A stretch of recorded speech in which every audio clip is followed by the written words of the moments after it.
আসসালামু আলাইকুম রহমতুল্লাহি বারাকাতু। আশা করি সকলে ভালো আছেন। আমরা জানি যে আমাদের কর্মফলের উপর ভিত্তি করে আমাদের জন্য জান্নাত এবং জাহান্নাম নির্ধারিত হয়। তো আমরা কেউই জানি না আমাদের কোন কাজের বিনিময়ে আল্লাহ রাব্বুল আলামিন আমাদেরকে জান্নাত দিবেন, কিংবা আমরা অনেকেই আসলে জানি না কোনটা গুনাহ, না জেনে আমরা অনেক গুনাহ করে ফেলি। তো নিজে তো আমি জানিই না আমি আসলে জান্নাতি না জাহান্নামী, এবং আমি কিন্তু আরেকজনের ব্যাপারেও কিন্তু আমি জানি না উনি জান্নাতি না জাহান্নামী। কারণ আল্লাহ তাআলা বলেছেন, শিরক ছাড়া অন্য কোনো গুনাহ যদি কেউ করে থাকে, আল্লাহ চাইলে সেগুলো ক্ষমা করে দিতে পারেন। কাজেই উনি ফাইনালি কাকে জান্নাত হিসেবে কবুল করবেন সেটা আল্লাহ তাআলাই ভালো জানেন।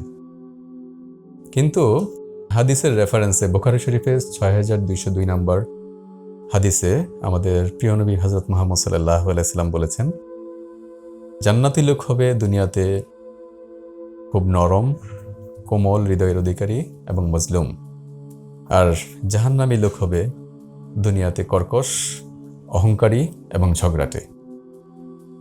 কাজেই আমাদের কারো চারিত্রিক গুণাবলী যদি জাহান্নামীদের সাথে মিলে যায়, তাহলে আমাদেরকে নিজেদেরকে শুধরানোর নিয়ে কাজ করতে হবে এবং নিজেদেরকে পিউরিফাই করতে হবে, কারেক্টিভ মেজার নিতে হবে, আমাদেরকে আরও বেশি চিন্তা করতে হবে নিজের ব্যাপারে, পরিশুদ্ধ করার ব্যাপারে।